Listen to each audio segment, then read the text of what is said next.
Good day, parents and learners. My name is Shireen Lamprecht. I'm an independent psychometrist, and today I would like to assist you guys in choosing subjects because I know it's a very stressful time for each and every grade 9 learner as well as the parents. So hopefully this presentation will assist you in choosing subjects. Alright, so grade 9s, the first thing you need to, or the first question you need to ask yourself is, what are you going to do after grade 12? Now the first option would be to go and study. That means you need to choose either a university, a technicon, TVET college, or maybe consider a private institution. The alternative to that would be then to just leave school. But that means you're going to be unemployed unless you find a job and then start your own business. Right, so when you choose a career, there's so many different fields that you can choose from. You also need to consider your personality. Will that job suit your personality? I need to look at your values. Will your values be met in that particular job? Will the job motivate you? And then I need to see that if it is something that you are really interested in, are you going to get up each and every morning for at least 5 days of the week, 8 hours every day, and be happy to go to work? All right. So we say when we choose subjects, there's normally steps that we say you need to follow. So step number 1 would be to use the available tools. Now the first tool we normally recommend for any grade 9 learner to use is an aptitude test. All right, aptitude test, the purpose of an aptitude test is to establish whether a learner has the necessary learning ability in a specific field to enable him or her to carry out a task in future if he or she in the meantime receives the necessary training. So when we do an aptitude test, you guys need to understand that this was not an interest questionnaire. It is telling us whether your child has got the potential in a specific field. So if he tested high in a particular field or subject area, that doesn't necessarily mean it's one of their interests. Okay, so when we do an aptitude test, there's 9 different sub-tests that the kids will do. And for each of these tests, they normally get a score out of 9. It's called a stay 9. So when a learner scores 7 and above, we say that that's an above average score. If a learner scores between 4 and 6, we say that's an average score. And if it is then 3 or less, we say that's our danger area. So when a learner tested in that area for a specific subject, we say we need to be careful when picking those subjects because your child might struggle with it. They're going to have to work twice as hard to achieve in that particular subject because it's not easy for them to perform in that subject. All right. So what they then normally do is we combine these 9 different subtests to then also give you 4 different aptitude fields. An academic aptitude, a technical aptitude, a clerical aptitude, as well as a scientific aptitude, with the score rating just next to that graph also explaining it to you. Right, and then just for the Afrikaans learners, maybe also listening to this presentation, showing you what an aptitude test then will test. Great. Right, so what we normally then also include with an aptitude test is just extra information where we tell you all about the different career fields that you get. For each and every field, there's certain careers to consider and then subjects that might be either a prerequisite or just recommended. But this is just a guideline for parents before they start doing their research for the different institutions. Okay. Right, so an aptitude test will give us a good indication in which subjects your child should be able to do well in. But remember, we're dealing with teenagers, so there's no real guarantee of anything. Okay, so what we normally advise parents to do is to check the areas that your child tested the highest in and consider those subjects, seeing that it would be easier for your child to achieve in those subjects. Okay, so an aptitude test is a very good tool to use when we do subject choices, but we also recommend that you elaborate on that testing and maybe do an interest and personality questionnaire as well, just to make sure that you're picking the right subjects for your child. So we just need to remember that when you sit with an aptitude test in front of you, 10% of your child's success will depend on that aptitude test. The rest will really be about the skills that he or she will develop, the attitude they've got, and the effort that they put in. So I think often parents look at an aptitude test and they expect it more because they see a great report card. And for you, I want to say, you know what? For your child to achieve great marks on a report card, it means they need to work very hard. If it is not easy for them to achieve, if the aptitude was not that high in this specific area, and we need to give them credit for that. But the opposite is true as well. If you sit with an aptitude test where your child scored got a very high score and it looks great, but you don't see it on the report card, it means that your child's got a lot of potential, but they're not using that. They're not working as hard as they're supposed to be working. Okay. Now, kids struggle to achieve. One of the reasons for that might be because they don't know how to study. I think whatever methods they've been using in primary school, they realize it's not sufficient anymore. So study skills might be a problem. That's why they're not achieving. And another thing is that we're dealing with teenagers. So they are very negative towards school, towards academics. They're lazy, negative towards teachers, and cell phones it will be priority in their lives. That comes first. So I think that's also something they're dealing with, and you as a parent dealing with all of that. So it makes it difficult for your child then to achieve. Another thing is we still need to remember that we're only dealing with the teenagers, and there's a lot of things bothering them. So if something happened at home, they bring it to school. That's something that they will be thinking about the whole day and not concentrating in class. Maybe something happened at school and they struggle to deal with it, and that's what they take home. So they're not really concentrating when they do homework. So all of these things will also have an effect on the results they get on the report card. Okay. That was step one, using the available tools. Step two will then be to have a realistic look at your child's report card. I think if we're not realistic, we sometimes force our kids to take a subject and then they struggle in any case in grade 10, and beginning grade 11 they have to drop the subject. So we need to be realistic. I always say that, you know what, if you only score 45% for a subject, even though it's a pass, it means that there's 55% that you don't know. And with knowledge that you don't have, you want your child to carry on with that subject next year. So we need to be realistic. Okay, so a very important decision you guys need to make is whether your child's going to take mathematics or mathematical literacy. So on this slide, we explain the difference between the two subjects. So in short, mathematics, that's what all of us know. If you're old like me, you remember maths high grade and standard grade, but that's pure maths. Maths literacy is a different kind of maths. It's not the same, and it's not just an easier version of maths. Okay, so mathematics, that's your normal algebra, trigonometry, and calculus. Mathematical literacy is a more of a practical type of maths where you can apply it to everyday situations. You need to solve real life problems like understanding a bank statement. Okay, mathematics, yes.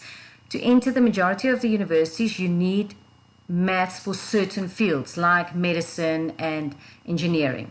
So if you do take maths literacy, you need to know it will limit your career options. Okay, maths a lot harder than maths literacy. So even though a lot of people think that maths literacy is the easier version of maths, you need to know that there's a lot of reading, a lot of comprehension. So if your child struggles with that, then in any case not going to get a good mark in maths literacy. Okay, but it is easier than pure maths. And then if your child decides to take mathematics, they are allowed to drop to maths literacy if they don't perform in maths. Okay.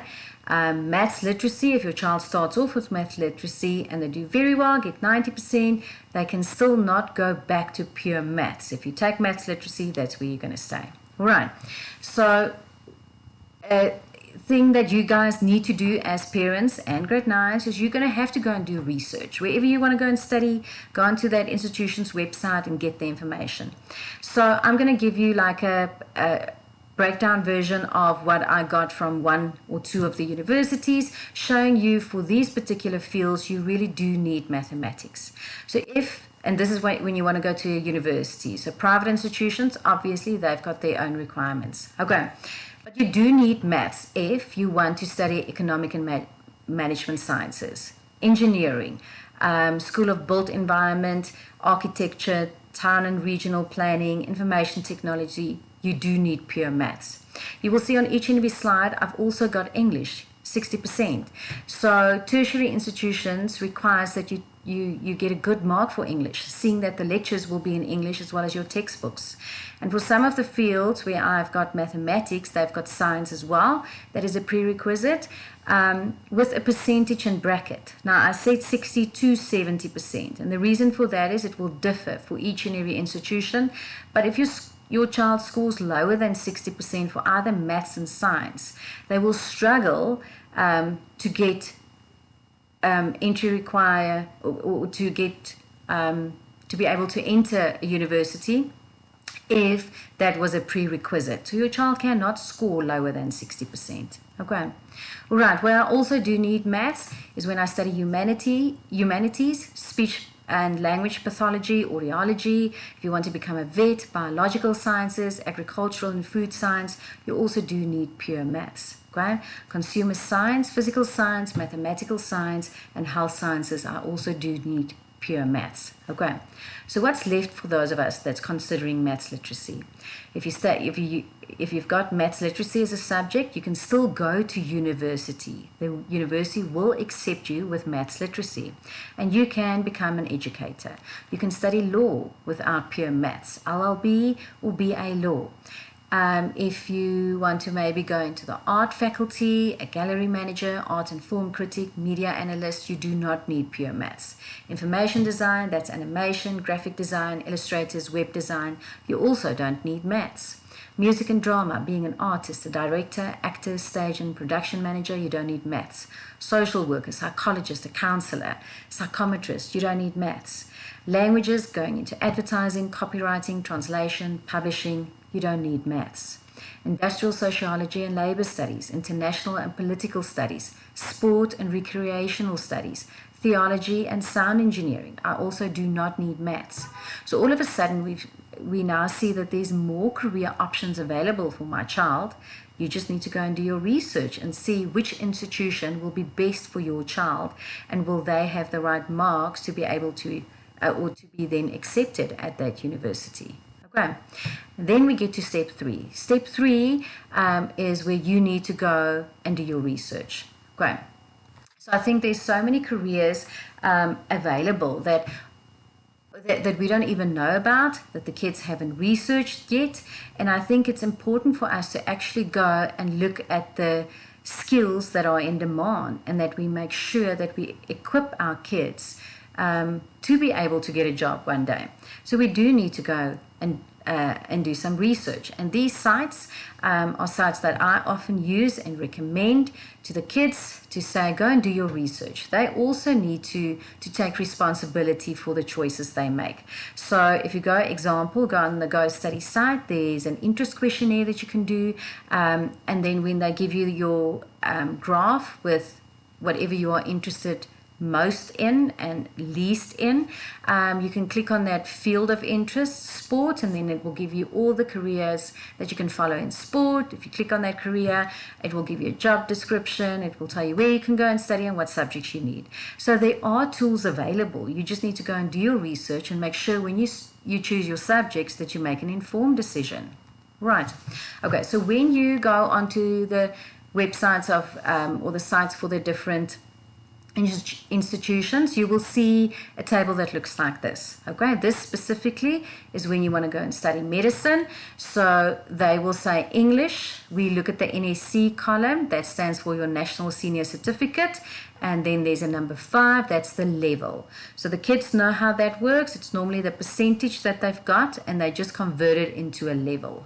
Okay, all right, so what we do is we will then have to have English. If I want to go into medicine, I need mathematics, level 6, so that's 70%, and physical science, level 5, which is 60% for this specific institution.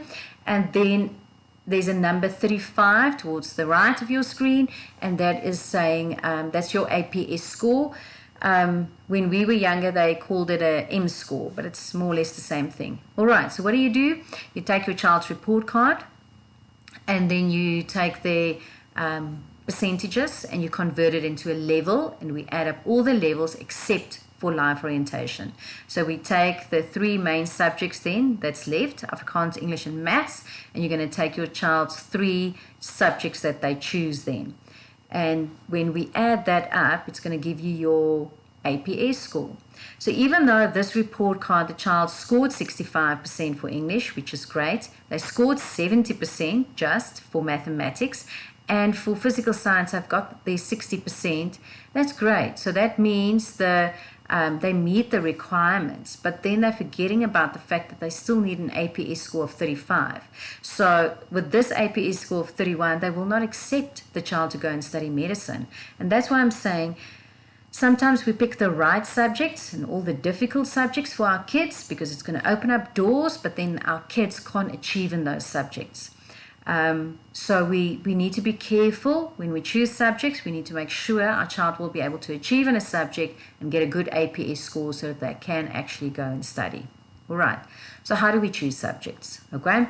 My advice to you would be to sit down with your child when you are relaxed, you've got time, and your child's also in a good mood. Okay.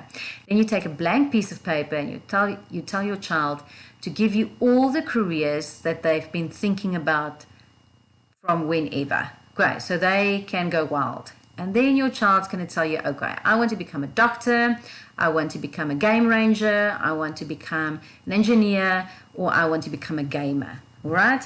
And you entertain that thought. It's fine. You don't say no. And then what we do is we say, okay, let's start then from the top. Okay, you must have Afrikaans, you must take English, and you must take life orientation. That's a must. You can't go anywhere without that. And then you need a form of mathematics, okay, which is either maths, pure maths, mathematical literacy, or some schools even have technical maths. Okay. And then it means I've got 3 options left. Number 1, number 2, number 3. Those are my subjects I'm going to choose. Okay. And then you start with your doctor. And your doctor, you go and do your research and you say the only subjects that I must have when I want to go and study to become a doctor, if I want to study medicine, I need English, 60%. I must have pure maths, and I must have physical science. That's it. That's the only subject requirement. So that means I can become a doctor, okay, with that subject choice. With this subject choice, if I want to study and become a game ranger, there's no subject requirements for becoming a game ranger. When you want to become an engineer, okay, it means that you must have pure maths and you must have physical science. That's it. EGD is not a prerequisite. It is recommended, but it's not a must. And then becoming a gamer, you can tell your child no subjects, specific subjects needed, and they've got enough experience in any case. So with this subject choice, where I've got maths and I've got physical science, it means I can become a doctor. I can become a game ranger. I can become an engineer. And I can become a gamer. All right, so we're opening up doors for them now. We see that if I do my research and I tick all the boxes for the subjects that's a must, I can do a lot of careers in the end. Okay, so what do I do with the 2 subjects that's left? We say take subjects that will complement the career that you want to go into. So if I want to become a doctor, it makes sense to take a subject like life science. It makes sense. It's not a prerequisite for some of the universities, but it makes sense to take it. If I want to become a game ranger, same thing. Life science makes sense. If I want to become an engineer, EGD makes sense, or maybe a subject like geography. And for those of you considering gaming and you've got your difficult subjects like maths and physical science and life science, maybe you want to take a subject like tourism. Why? Tourism is a great subject that your child will actually be able to use after school. And for some of them, they really do well in that subject because it's interesting. So that might be that one subject that they take that they really get an 80% for, which adds a 7 towards their APS score. So I'm not saying that everyone should take tourism now. I'm just saying that sometimes we need to allow the child to pick a subject that they're really going to enjoy, because that one subject that they enjoy, they will work hard in, and they want to achieve well in that subject. And that then is our guarantee of our 80% that will add the 7 towards our APS score. So parents, learners, I want to say good luck with your subject choices. Please go and do your research. Make sure it's an informed decision. And grade 9s, please don't base your subject choices on what your friends are going to do or what whether you like the teacher or not. Remember, teachers can change, and friends, when you choose your subjects now, I think you need to make sure that you choose them for you and for what you need for the career that you are going into. Good luck. Goodbye.